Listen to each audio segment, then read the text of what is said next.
नमस्कार दर्शक बंधु, आपणकर जदि कन्या राशि होइथाए तेबे एही भिडियोटी को निश्चित भाव में शेष पर्यंत देखंतु एवं आपणकर व्यस्त बहुल समय मध्यरु मात्र 10 मिनिट समय आपण निज पाई दियंतु एवं निज भविष्यत विषय रे जानंतु कहीं समस्त कन्या राशि व्यक्ति विशेषकर जीवन एही पवित्र महाशिवरात्रि ठारू बदलिबाकु जाउछि।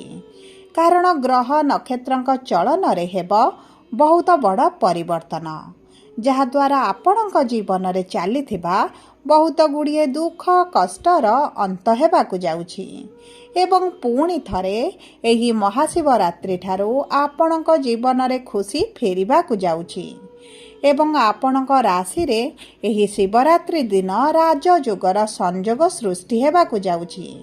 देखंतु तीनोटी बड़ शुभ ग्रह आपणकर त्रिकोण रे बा लक्ष्मी भाव को चलन करने जाउछंती।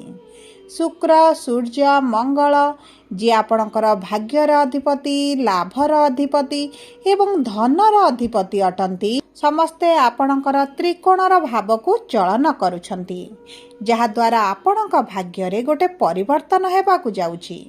अनेक दिगरु अनेक गुड़िए लाभ प्राप्ति हेबा पाई जाउछि।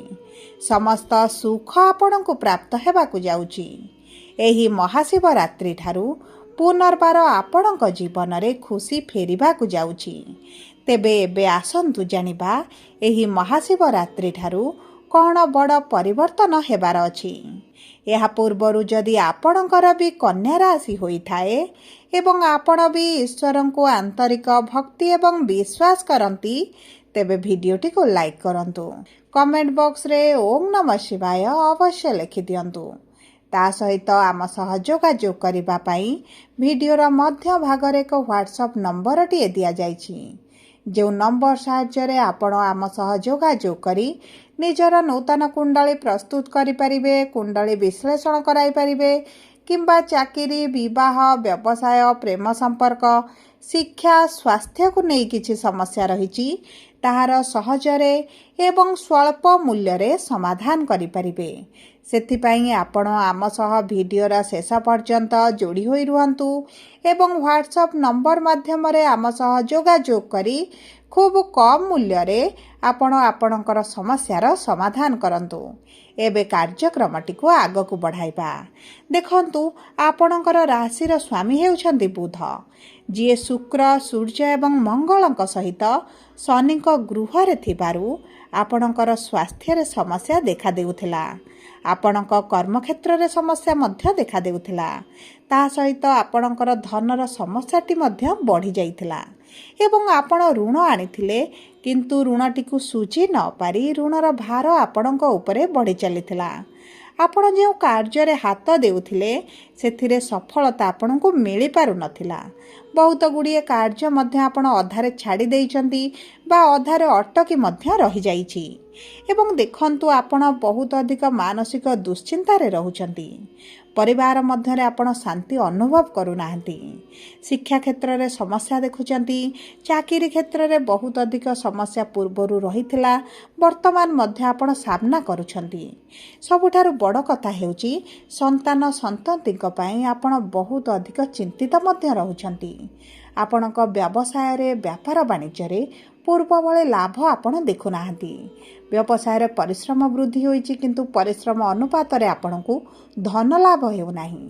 आपणक प्रेम जीवन हेउ बा दाम्पत्य जीवन हेउ छोट कथा को नहीं कलह समस्या झगड़ा सबु बेले लागी रहुची जो कारणरू आपणकर मानसिक स्वास्थ्य सहित शारीरिक स्वास्थ्य मध्य पीड़ित हेउची। तेबे एही भली जहाँ भी समस्या आपणक जीवन रे चलुथिला ताहा एबे दूर हेबाकु जाउछि। आपणक जीवन रे पुणी थरे खुशी फेरिबाकु जाउछि। तेबे सर्वप्रथमे आसंतु जानिबा आपणक कन्या राशि रे नक्षत्र अनुଯାयी की प्रकार प्रभाव पड़िबा पाई जाउछि।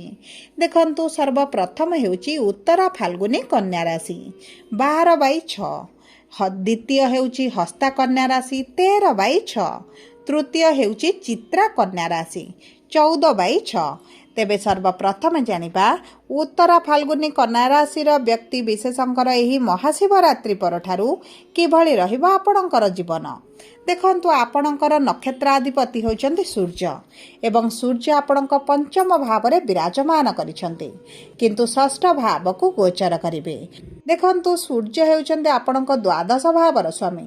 ଯଦି ଆପଣ ବିଦେଶରେ ରହିଛନ୍ତି, କିଛି ବ୍ୟବସାୟ କରୁଛନ୍ତି, ଚାକିରି କରିଛନ୍ତି, ତେବେ ଆପଣଙ୍କର ଯାହା ବି ସମସ୍ୟା ସେଠାରେ ଆପଣ ଅନୁଭବ କରୁଛନ୍ତି ସେଥିରେ ଆପଣଙ୍କର ପରିବର୍ତ୍ତନ ଆସିବ। ଆପଣ ଯଦି ବୈଦେଶିକ ମୁଦ୍ରା ରୋଜଗାର କରୁଛନ୍ତି ସେହି କ୍ଷେତ୍ରରେ ମଧ୍ୟ ଆପଣ ଉନ୍ନତି ଦେଖିବେ। ଆପଣଙ୍କର ଇନକମ୍ ମଧ୍ୟ ବୃଦ୍ଧି ଘଟିବ। ଏକ୍ସପୋର୍ଟ ଇମ୍ପୋର୍ଟ ହେଉ, ଟ୍ରାନ୍ସପୋର୍ଟ ରିଲେଟେଡ୍ ଯଦି ଆପଣଙ୍କର କିଛି ବ୍ୟବସାୟ ଅଛି, ସର୍ଭିସ୍ କରିଛନ୍ତି, ସେହି କ୍ଷେତ୍ରରେ ମଧ୍ୟ ଏହି ମହାଶିବରାତ୍ରି ଠାରୁ ବହୁତ ଅଧିକ ସଫଳତା ମିଳିବା ଆରମ୍ଭ ହୋଇଯିବ। ସବୁଠାରୁ ବଡ଼ କଥା ହେଉଛି ଆପଣ ଯଦି ଶିକ୍ଷା ପାଇଁ ହେଉ କିମ୍ବା ଆପଣଙ୍କର ଚାକିରି ପାଇଁ, କର୍ମକ୍ଷେତ୍ର ପାଇଁ ବିଦେଶ ଯିବା ପାଇଁ ଚାହୁଁଛନ୍ତି, ଘରଠାରୁ ଦୂରରେ ରହି କିଛି କାର୍ଯ୍ୟ କରିବା ପାଇଁ ଚାହୁଁଛନ୍ତି, ନିଜ ଜନ୍ମଭୂମି ଠାରୁ ଦୂରରେ ରହି କିଛି କରିବା ପାଇଁ ଚିନ୍ତା କରୁଛନ୍ତି, କିନ୍ତୁ ଆପଣଙ୍କର ବିଭିନ୍ନ ପ୍ରକାର ସମସ୍ୟା ଆସୁଛି, ବାଧା ବିଘ୍ନ ଅର୍ଚ୍ଚନା ଆସୁଛି, ଆପଣ କରିପାରୁନାହାନ୍ତି, ସେହି କ୍ଷେତ୍ରରେ ଭାଗ୍ୟ ଆପଣଙ୍କର ସାଥ ଦେବ। ଦେଖନ୍ତୁ ଆପଣଙ୍କର ଭାଗ୍ୟର ଅଧିପତି ହେଉଛନ୍ତି ଶୁକ୍ର, ଯିଏ କରୁଛନ୍ତି ରାଶି ପରିବର୍ତ୍ତନ ଏବଂ ନିଜର ମିତ୍ରଙ୍କ ରାଶିରେ ବିରାଜମାନ କରିବେ। ତେଣୁକରି ଆପଣଙ୍କ ଭାଗ୍ୟ ଆପଣଙ୍କର ସାଥ ଦେବ। ଏହି ସମୟ ମଧ୍ୟରେ ଆପଣଙ୍କ କର୍ମର ଗୃହରେ ଦେବଗୁରୁ ବୃହସ୍ପତି ବିରାଜମାନ କରିଥିବାରୁ ଆପଣଙ୍କ ଯଦି ନୂତନ ଭାବରେ କିଛି ଚାକିରିର ସନ୍ଧାନରେ ଅଛନ୍ତି କିମ୍ବା ନୂତନ କାର୍ଯ୍ୟ ଆରମ୍ଭ କରିବା ପାଇଁ ଚାହୁଁଛନ୍ତି, କିଛି ବ୍ୟବସାୟ କରିବା ପାଇଁ ଚାହୁଁଛନ୍ତି, ତେବେ ଭାଗ୍ୟ ଆପଣଙ୍କର ସାଥ ଦେବ। ଆପଣଙ୍କୁ ସେହିସବୁ କାର୍ଯ୍ୟଗୁଡ଼ିକରେ ସଫଳତା ପ୍ରାପ୍ତି ହେବ। ମନପସନ୍ଦର ଚାକିରି ପ୍ରାପ୍ତ ହୋଇଯିବ। ଚାକିରିରେ ପରିବର୍ତ୍ତନ କରିବା ପାଇଁ ଚାହୁଁଥିଲେ ତାହା ମଧ୍ୟ ଆପଣଙ୍କର ହୋଇଯିବ। ଏବଂ ଦେଖନ୍ତୁ ଚାକିରି କ୍ଷେତ୍ରରେ ମାନ ସମ୍ମାନ ବୃଦ୍ଧି ହେବା ସହିତ ଆପଣଙ୍କୁ ଉଚ୍ଚ ସ୍ତରରେ ମଧ୍ୟ ପ୍ରଶଂସିତ କରାଯିବ। ବହୁତ ବଡ଼ ବଡ଼ ଲୋକଙ୍କ ସହିତ ଆପଣଙ୍କର ଯୋଗାଯୋଗର ବୃଦ୍ଧି ଘଟିବ ଏବଂ ଆପଣଙ୍କର ସାଲାରୀ ଇନକ୍ରିମେଣ୍ଟ ହୋଇପାରେ କିମ୍ବା ପୋଷ୍ଟରେ ନିଶ୍ଚିତ ଭାବରେ ଚେଞ୍ଜ ଆପଣ ଅନୁଭବ କରିବେ ଏବଂ ନିଶ୍ଚିତ ଭାବରେ ମଧ୍ୟ ଦେଖିବେ, ଯାହା କାରଣରୁ ଆପଣଙ୍କର ଆର୍ଥିକ ସ୍ଥିତିରେ ନିଶ୍ଚିତ ଭାବରେ ପରିବର୍ତ୍ତନ ଆସିବ। ବିବାହ ପାଇଁ ମଧ୍ୟ ଆପଣଙ୍କର ପ୍ରବଳ ଯୋଗ ବନୁଛି, କାରଣ ବିବାହର ସ୍ୱାମୀ ହେଉଛନ୍ତି ଦେବଗୁରୁ ବୃହସ୍ପତି, ଯିଏ ଆପଣଙ୍କର କେନ୍ଦ୍ରରେ ବିରାଜମାନ କରିଛନ୍ତି। ତେଣୁକରି ଯେଉଁ କନ୍ୟା ରାଶିର ବ୍ୟକ୍ତିବିଶେଷଙ୍କର ବିବାହ ହୋଇପାରୁନଥିଲା, ଏହି ମହାଶିବରାତ୍ରି ପରଠାରୁ ବିବାହ ପାଇଁ ପ୍ରବଳ ଯୋଗ ମଧ୍ୟ ଆପଣଙ୍କର ବନୁଛି। ଏବଂ ଦେଖନ୍ତୁ 4ଟି ଗ୍ରହ ଆପଣଙ୍କ ପ୍ରେମର ଗୃହରେ ବିରାଜମାନ ହୋଇଥିବାରୁ ପ୍ରେମ ସମ୍ପର୍କରେ ଆପଣ ବାଧା ବିଘ୍ନ ସମସ୍ୟା ଦେଖୁଥିଲେ, ଝଗଡ଼ା, ମନମାଳିନ୍ୟ, ମତଭେଦ ମଧ୍ୟ ବଢ଼ିଯାଇଥିଲା, କିନ୍ତୁ ଏହିସବୁ ସମସ୍ୟା ଗୁଡ଼ିକ ଆପଣଙ୍କର ଦୂର ହୋଇଯିବ। ସମ୍ପର୍କରେ ମଧୁରତା ଆସିବ। ଆପଣ ପ୍ରେମ ବିବାହ ମଧ୍ୟ କରିପାରନ୍ତି। ଦେଖନ୍ତୁ ଆପଣ ଯଦି ଦ୍ୱିତୀୟ ବିବାହ କରିବା ପାଇଁ ଚାହୁଁଥିଲେ ତେବେ ମଧ୍ୟ ଭାଗ୍ୟ ଆପଣଙ୍କର ସାଥ ଦେବ। ଏବେ ଆସନ୍ତୁ ଜାଣିବା ଦ୍ୱିତୀୟ ରାଶି ବା ହସ୍ତା କନ୍ୟା ରାଶିର ବ୍ୟକ୍ତିବିଶେଷଙ୍କର ଏହି ମହାଶିବରାତ୍ରି ପରଠାରୁ କିଭଳି ରହିବ। ଦେଖନ୍ତୁ ଆପଣଙ୍କର ନକ୍ଷତ୍ରାଧିପତି ହେଉଛନ୍ତି ଚନ୍ଦ୍ରମା, ଯିଏ 2.5 ଦିନରେ ଥରେ ଆପଣଙ୍କର ରାଶି ପରିବର୍ତ୍ତନ କରନ୍ତି, କିନ୍ତୁ ଚନ୍ଦ୍ରମା ହେଉଛନ୍ତି ଆପଣଙ୍କର ଲାଭର, ଆପଣଙ୍କର ମନସ୍କାମନାର, ପ୍ରଫିଟ୍ର ଗୃହର ସ୍ୱାମୀ।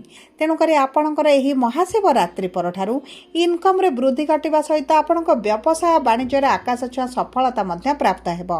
ଆପଣଙ୍କର କିଛି ସାଇଟ୍ରେ ଇନକମ୍ କରିପାରନ୍ତି, ବ୍ୟବସାୟକୁ ଆପଣ ବୃଦ୍ଧି କରିପାରନ୍ତି। ଏବଂ ଦେଖନ୍ତୁ ଯଦି ଆପଣ ପୂର୍ବରୁ ବ୍ୟବସାୟରେ ମାନ୍ଦା ପରିସ୍ଥିତି ଦେଖୁଥିଲେ ତେବେ ସେହି ପରିସ୍ଥିତିରେ ଆସିବ ପରିବର୍ତ୍ତନ। ଆପଣଙ୍କର ବ୍ୟବସାୟରେ ଇନକମ୍ ବଢ଼ିବ। ବ୍ୟବସାୟରେ ଆପଣଙ୍କର କିଛି ନୂତନ ଭାବରେ କାର୍ଯ୍ୟ ଆପଣାଇ ପାରନ୍ତି। ଆପଣ ପାର୍ଟନରସିପ୍ରେ ଯଦି କିଛି କାର୍ଯ୍ୟ କରୁଛନ୍ତି, ସେଥିରେ ବିଳମ୍ବ ହେଉଥିଲା, କାର୍ଯ୍ୟଟି ହୋଇପାରୁନଥିଲା, ଲସ୍ ଦେଖୁଥିଲେ, ସେହିସବୁ କ୍ଷେତ୍ରରେ ପରିବର୍ତ୍ତନ ଆପଣ ଦେଖିବେ। ତାହା ସହିତ ଦେଖନ୍ତୁ ଆପଣଙ୍କର ରାଶିର ସ୍ୱାମୀ ହେଉଛନ୍ତି ବୁଧ, ଯିଏ ହେଉଛନ୍ତି ଆପଣଙ୍କ 10ମ ଗୃହର ସ୍ୱାମୀ। ଦେଖନ୍ତୁ କର୍ମକ୍ଷେତ୍ରରେ ତ ଆପଣଙ୍କର ନିଶ୍ଚିତ ଭାବରେ ପରିବର୍ତ୍ତନ ଆସିବ। ଆପଣଙ୍କ କର୍ମ ସମ୍ବନ୍ଧିତ ଯାହା ବି ସମସ୍ୟା ଚାଲିଛି, ଶତ୍ରୁ ବୃଦ୍ଧି ଘଟିଛନ୍ତି, ଆପଣଙ୍କର କାର୍ଯ୍ୟକ୍ଷେତ୍ରରେ ପ୍ରଶଂସିତ କରାଯାଉନି, ଆପଣଙ୍କୁ ଅପମାନିତ ସହିବାକୁ ପଡ଼ୁଛି, ତେବେ ଏହିସବୁ କ୍ଷେତ୍ରରେ ଆପଣ ପରିବର୍ତ୍ତନ ଦେଖିବେ। ଆର୍ଥିକ ସ୍ଥିତି ସୁଧରିବା ସହିତ ଆପଣ ଯଦି ନୂତନ ଭାବରେ କିଛି କ୍ରୟ କରିବା ପାଇଁ ଚାହୁଁଛନ୍ତି, ଘର ହୋଇପାରେ, ଗାଡ଼ି ହୋଇପାରେ, କିନ୍ତୁ କିମ୍ବା କିଛି ବଡ଼ ଜିନିଷ କ୍ରୟ କରିବା ପାଇଁ ଚାହୁଁଛନ୍ତି, ତେବେ ଆପଣଙ୍କର ଭାଗ୍ୟ ଆପଣଙ୍କ ସାଥ ଦେବ। ଆପଣଙ୍କ ପ୍ରେମ ସମ୍ପର୍କରେ ମଧୁରତା ସହିତ ସନ୍ତାନ ପାଇଁ ଯଦି ଆପଣ ଚେଷ୍ଟା କରୁଛନ୍ତି, ସନ୍ତାନ ପ୍ରାପ୍ତି ହୋଇଯିବ। ଏବେ ଆସନ୍ତୁ ଜାଣିବା ଚିତ୍ରା କନ୍ୟା ରାଶି ବା 14/6 କନ୍ୟା ରାଶିର ବ୍ୟକ୍ତି ବ୍ୟକ୍ତିବିଶେଷଙ୍କର ଏହି ମହାଶିବରାତ୍ରି ପରଠାରୁ କିଭଳି ରହିବ। ଦେଖନ୍ତୁ, ଆପଣଙ୍କର ନକ୍ଷତ୍ରର ସ୍ୱାମୀ ହେଉଛନ୍ତି ମଙ୍ଗଳ, ଯିଏ ଆପଣଙ୍କ ପଞ୍ଚମ ଗୃହରେ ଅଛନ୍ତି। ଷଷ୍ଠ ଗୃହକୁ ଗୋଚର କରିବେ। ଆପଣଙ୍କ ଶିକ୍ଷା କ୍ଷେତ୍ରରେ ଆପଣଙ୍କୁ ଶୁଭ ଫଳ ପ୍ରାପ୍ତି ହେବ। ଯଦି ଆପଣଙ୍କର ଶିକ୍ଷାକୁ ନେଇ କିଛିଟା ସମସ୍ୟା ରହିଛି ତାହା ଦୂର ହୋଇଯିବ। ଆପଣ ଯଦି କିଛି ପରୀକ୍ଷା, ଇଣ୍ଟରଭ୍ୟୁ, ଏଣ୍ଟ୍ରାନ୍ସ ଯାହା ବି ଦେଉଛନ୍ତି, ଏହି ମହାଶିବରାତ୍ରି ପରେ ଆପଣଙ୍କୁ ନିଶ୍ଚିତ ଭାବରେ ଶୁଭ ଫଳ ପ୍ରାପ୍ତି ହେବ। ଶିକ୍ଷା ସମ୍ବନ୍ଧିତ ଯଦି ଆପଣ କିଛି ନିଷ୍ପତ୍ତି ନେଉଛନ୍ତି, ଉଚ୍ଚଶିକ୍ଷା ପାଇଁ ହେଉ କିମ୍ବା ପଢ଼ିବା ପାଇଁ ବାହାରକୁ ଯିବା ପାଇଁ ହେଉ, ମନପସନ୍ଦର କୋର୍ସ କରିବା ପାଇଁ ହେଉ, ଆପଣଙ୍କ ଭାଗ୍ୟ ଆପଣଙ୍କ ସାଥ ଦେବ ଏବଂ ଭବିଷ୍ୟତରେ ଏହା ଆପଣଙ୍କୁ ସଫଳତା ମଧ୍ୟ ପ୍ରଦାନ କରିବ। ଆପଣଙ୍କ ପ୍ରେମ ସମ୍ପର୍କରେ ଟିକେ ଝଗଡ଼ା, ମନମାଳିନ୍ୟ ଯାହା ଦେଖାଯାଉଥିଲା, ରାଗ, ରୁଷା, ଅଭିମାନଟି ବଢ଼ିଥିଲା, ତାହା ଦୂର ହୋଇଯିବ। ଆପଣଙ୍କ ସନ୍ତାନଙ୍କ ସହିତ ଯଦି ଆପଣଙ୍କ ସମ୍ପର୍କ ଖରାପ ରହିଥିଲା, ସନ୍ତାନ ସୁଖ ଆପଣଙ୍କୁ ପ୍ରାପ୍ତ ହେବ। ଯେଉଁମାନେ ନିଃସନ୍ତାନ ଥିଲେ ସେମାନଙ୍କୁ ସନ୍ତାନ ପ୍ରାପ୍ତି ହୋଇପାରେ ଏବଂ ଯେଉଁମାନଙ୍କର ସନ୍ତାନଙ୍କର କ୍ୟାରିୟରକୁ ନେଇ, ଶିକ୍ଷାକୁ ନେଇ, ବିବାହକୁ ନେଇ ଏବଂ ତାଙ୍କର ସ୍ୱାସ୍ଥ୍ୟକୁ ନେଇ ଚିନ୍ତିତ ରହୁଥିଲେ, ସେହି ଚିନ୍ତାଗୁଡ଼ିକ ଧୀରେ ଧୀରେ ଆପଣଙ୍କର ଦୂର ହୋଇଯିବ। ସନ୍ତାନଙ୍କ ମାଧ୍ୟମରେ ମଧ୍ୟ ଧନ କିଛିଟା ଲାଭ କରିପାରନ୍ତି। ଆପଣଙ୍କୁ ଅଚାନକ ଧନ ପ୍ରାପ୍ତି ହେବାର ମଧ୍ୟ ଯୋଗ ବନୁଛି। ଆପଣଙ୍କ ପୈତୃକ ସମ୍ପତ୍ତିକୁ ନେଇ ଯଦି କିଛି ବାଦ ବିବାଦ ସମସ୍ୟା ସୃଷ୍ଟି ହେଉଛି, ସେଥିରୁ ଆପଣ ବାହାରକୁ ଆସିବେ। ତା ସହିତ ଦେଖନ୍ତୁ, ଆପଣଙ୍କ ବୈବାହିକ ସମ୍ପର୍କରେ ଯେଉଁ ମନମାଳିନ୍ୟ, ମତଭେଦ ଚାଲିଛି, ସେଥିରେ ଧୀରେ ଧୀରେ ପରିବର୍ତ୍ତନ ଆସିବ। ସବୁ ପରେ ଆପଣଙ୍କର ଅଶୁଭତ୍ୱକୁ ଦୂର କରିବା ପାଇଁ, ଶୁଭାଶୁଭ ଫଳକୁ ବୃଦ୍ଧି କରିବା ପାଇଁ ଆପଣ ପ୍ରତିଦିନ ପ୍ରଭୁ ଗଣେଶଙ୍କର ପୂଜାର୍ଚ୍ଚନା କରନ୍ତୁ, ବୁଧଙ୍କର ବୀଜ ମନ୍ତ୍ର ଜପ କରନ୍ତୁ, ସୂର୍ଯ୍ୟଙ୍କୁ ପ୍ରାତଃ ସମୟରେ ଜଳ ଅର୍ପଣ କରନ୍ତୁ ଏବଂ ଆପଣ ସୋମବାର ଦିନ ମହାଦେବଙ୍କ ମନ୍ଦିରରେ ପୂଜାର୍ଚ୍ଚନା କରିବା ସହିତ ଆପଣ ଯଦି କିଛି ଚିନି କିମ୍ବା କ୍ଷୀର ଦାନ କରିଦିଅନ୍ତି ସୋମବାର ଦିନ ଗରିବ ଲୋକଙ୍କୁ, ତେବେ ଆପଣଙ୍କ ପାଇଁ ମଧ୍ୟ ଶୁଭଦାୟକ ରହିବ। ମାଙ୍କଡ଼ଙ୍କୁ କିଛି ନାଲି ରଙ୍ଗର ଫଳ ହେଉ, ପରିବା ହେଉ ଯଦି ଖାଦ୍ୟ ଖାଇବା ପାଇଁ ଦିଅନ୍ତି, ଏହା ମଧ୍ୟ ଆପଣଙ୍କ ପାଇଁ ଶୁଭଦାୟକ ରହିବ। ସବୁ ପରେ ଯଦି ଆପଣଙ୍କର କନ୍ୟା ରାଶି ହୋଇଥାଏ, ଭିଡ଼ିଓଟି କିଭଳି ଲାଗିଲା କମେଣ୍ଟ ବକ୍ସରେ ଲେଖି ଜଣାନ୍ତୁ। ଧନ୍ୟବାଦ।